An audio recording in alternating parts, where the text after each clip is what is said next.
δάσος που καλύπτει περισσότερο από τη μισή έκταση της χώρας, 7 φορές το μέγεθος της Γαλλίας. Αυτά τα δέντρα και οι λίμνες δεν είναι οι μοναδικοί φυσικοί πόροι της χώρας. Στο υπέδαφος υπάρχει ουράνιο, νικέλιο, αλουμίνιο και χρυσός. Στον Καναδά κάθε χρόνο εξορίσσονται περισσότερα από 60 είδη ορυκτών. Ο Καναδάς είναι ένας από τους κύριους παραγωγούς μετάλλων στον κόσμο. Από την εποχή της χρυσοφυρίας, ολόκληρες γενιές έζησαν χάρη στη μεταλλευτική βιομηχανία. Αυτή η ανελαίητη εξόρυξη όμως έχει ακριβό τίμημα. Περισσότερα από 345 ορυχεία έχουν εγκαταλειφθεί στον Καναδά. Σε αυτές τις περιοχές το αρσενικό και ο υδράργυρος μολύνουν το χώμα και τους ποταμούς.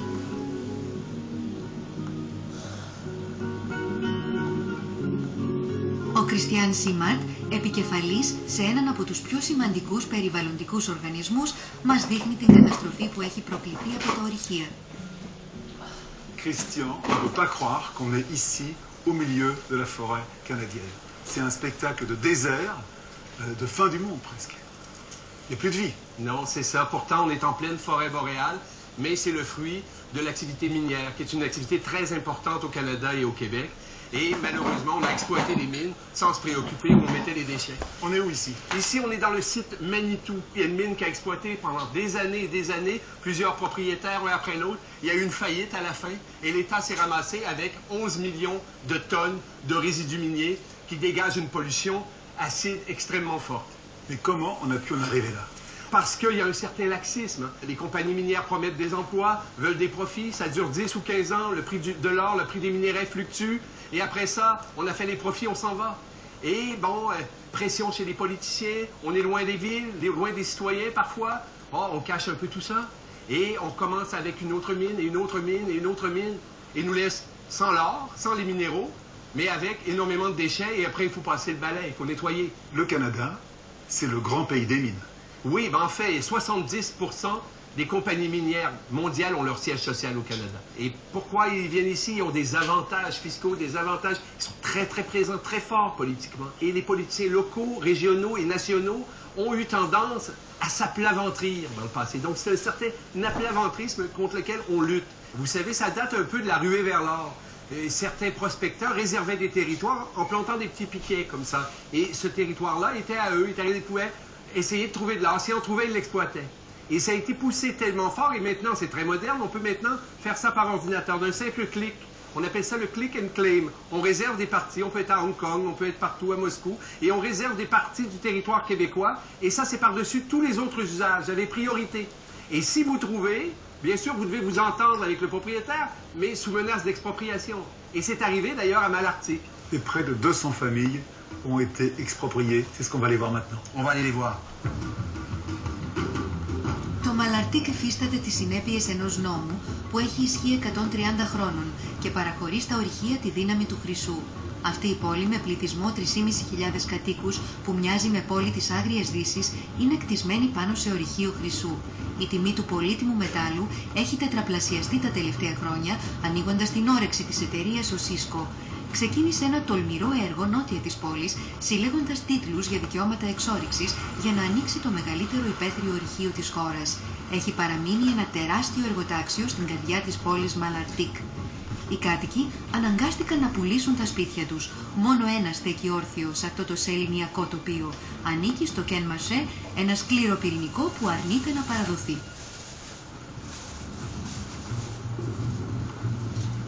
Bonjour Ken. Oui, bonjour. Alors là, il y a un orage au-dessus de votre tête. Hein. Il y a la mine, il y a le vrai orage. Ouais, mais tout ça va passer, c'est comme la mine, ça ne durera pas. Ça ne durera pas. Non, la mine, c'est juste de passage. Après ça, c'est le beau temps parce qu'il n'y en aura pas de mine ici à Malartic à ciel ouvert comme que la corporation Cisco a veut. Pourquoi vous ne voulez pas partir? Parce qu'on vous offre beaucoup d'argent pour partir. Je ne veux pas céder ma maison à quiconque pour qu'ils viennent exploiter une grosse mine dans notre ville. On veut protéger nos droits de propriété.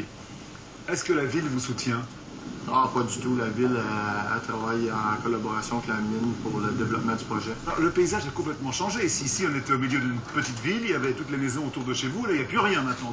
C'est un désert, c'est comme s'il y avait une bombe atomique qui était tombée. Oh oui, on se créerait après une guerre, on se dirait sur un vieux chantier tout démoli. Ils ont saccagé tout le quartier, l'environnement, ils ont coupé les arbres, ils ont bulldozé les plates-bandes. Ils ont détruit même un paquet de maisons à coups de tracteur. Pour l'instant, ils n'ont pas le droit d'exploiter. Ils ont simplement le droit de préparer le terrain. Sans notre propriété, ils n'ont pas le droit de faire d'exploitation. Et nous, on va contester l'avis d'expropriation, donc la minière nous a envoyé. Donc, bonne chance à la mine. Ils ne doivent pas vous aimer beaucoup. Ah ben ça, c'est leurs affaires, eux autres. On a été brimés dans nos droits ici par la municipalité et la compagnie, avec les agissements qui ont été utilisés envers nous. On va les poursuivre pour un droit de brimage pour $1 million. Donc vous êtes persuadé que vous allez gagner? Oui, on est persuadé. Et que vous allez finir votre vie ici? Oui. Bravo. Δυστυχώς, από όταν κινηματογραφήσαμε αυτό το μέρος, το ανώτατο δικαστήριο του Κεμπέκ άλλαξε την απόφασή του, διατάσσοντας την αστυνομία να κάνει έξωση στον Κεν Μασέ. Αυτό είναι ό,τι έχει απομείνει από τον κήπο και το σπίτι του. Τίποτα πια δεν στέκεται εμπόδιο στην εταιρεία. Μπορεί να αρχίσει το σκάψιμο. Μπορούμε να δούμε το μέλλον των κατοίκων του Μαλαρτίκ λίγα χιλιόμετρα πιο πέρα, στην πόλη Βαλντόρ. Μία ακόμα πόλη που βρίσκεται κοντά σε ορυχείο. Το νταμάρι που θα ανοιχτεί στο Μαλαρτίκ θα είναι 4 φορές μεγαλύτερο, τόσο που ο πύργος του Άιφελ θα μπορεί να πέσει μέσα. Οι κάτοικοι της ερειπωμένης γειτονιάς του Μαλαρτίκ που πούλησαν τα σπίτια τους είναι εξαγριωμένοι. Κατανοητό, καθώς η μεταλλευτική εταιρεία έθεσε τη χαμηλότερη τιμή για τα σπίτια τους. Οι φωνές έχουν εναντιωθεί κατά της εταιρείας ο Σίσκο. Ανάμεσα στους διαμαρτυρόμενους υπάρχει και ο Νικόλ Κιούρακ, συνταξιούχος δικηγόρος που μεγάλωσε εδώ.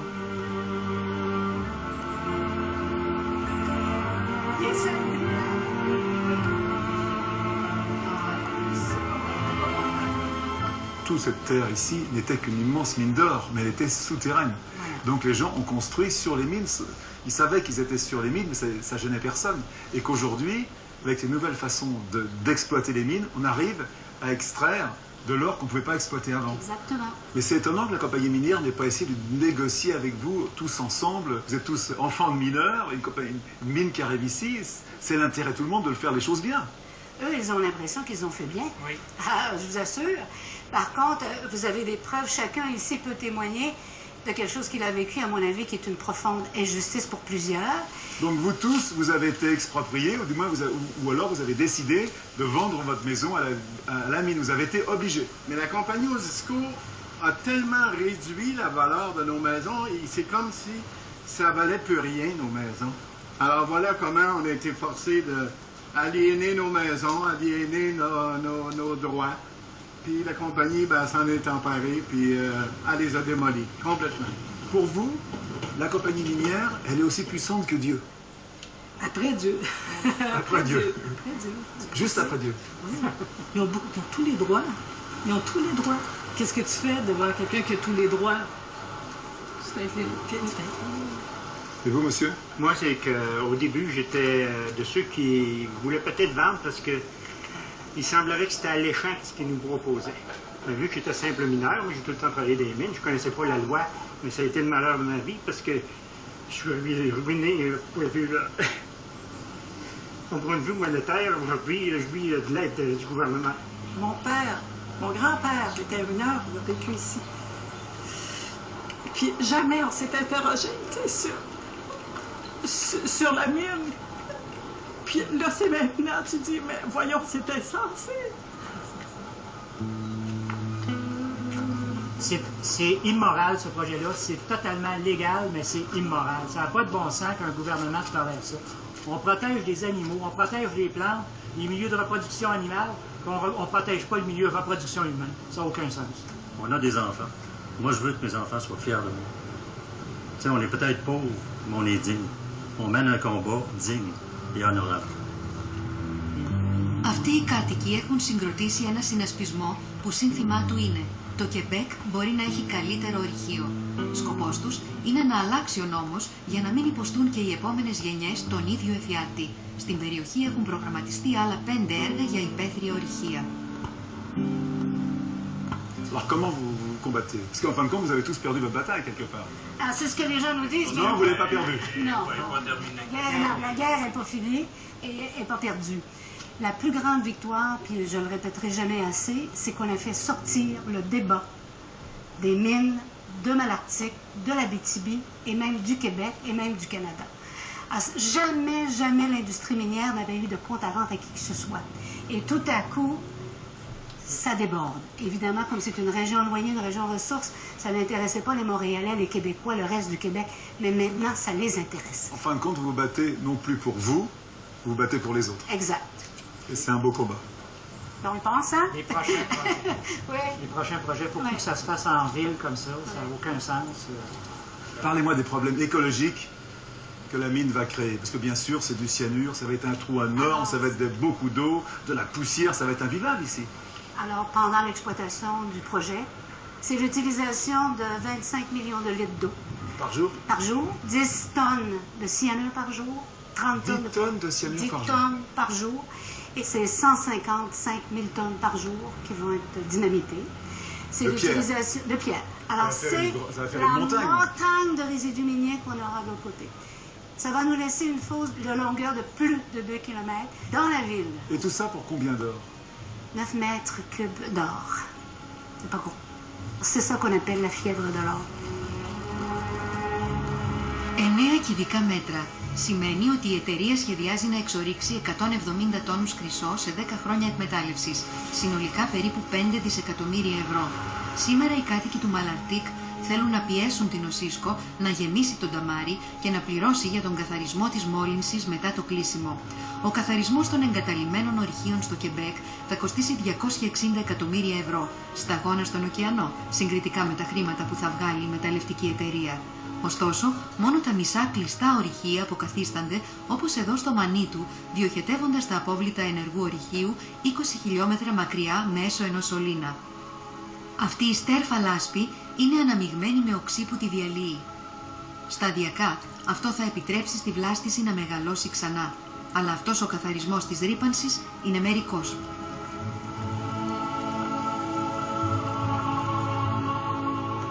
Qu'est-ce qui va se passer ici, par exemple? Ici, c'est un site qui est un peu chanceux. D'ici les 10 prochaines années, c'est commencé. On met les résidus d'une autre mine. On a créé un pipeline de 24 km qui vient neutraliser la pollution acide par-dessus les digues. Mais est-ce que c'est pas caché, tout simplement, la pollution, ça? Non, ça neutralise, mais c'est sûr que ça ne règle pas tout. Il y a une pollution souterraine qui va continuer. On colmate du mieux qu'on peut. Mais c'est mieux que rien faire, mais ça va coûter quand même 50 millions, dont une grande majorité d'argent public. C'est un chantier écologique majeur. Est-ce qu'en fin de compte, il n'y a pas toujours, près des mines, un prix à payer, des endroits sacrifiés, où on va tuer toute la vie pour exploiter les mines? Moi, je crois qu'il n'y a pas de fatalité. C'est-à-dire qu'on peut exploiter avec un minimum de pollution. Sinon, ça peut rester dans la terre. Hein. C'est un patrimoine pour nos enfants. Donc, on doit aux générations futures de ne pas exploiter la ressource et après nous le déluge. Et c'est difficile pour un pays qui a s'est toujours développé avec un excès de ressources naturelles. Et quand il y en a tellement, quand on a des beaux paysages, bon, on peut les détruire un peu. Quand on a tant de lacs, si on en gaspille quelques-uns, c'est pas grave. Et cette mentalité-là doit changer. Peut-être revenir plutôt à une mentalité des premiers coureurs des bois ou des autochtones qui ont une vision un peu différente de leur relation avec la nature. On veut que le Québec ait meilleure mine, donc on nettoie le passé et on développe autrement. Et je pense que meilleure mine, ça veut dire être plus heureux aussi. Plus heureux parce que fier de la façon dont on développe nos rivières, dans la façon dont on traite ou on exploite notre forêt boréale, la façon dont on extrait des minéraux du sol avec prudence, intelligence, avec sagesse. C'est ce qu'on veut.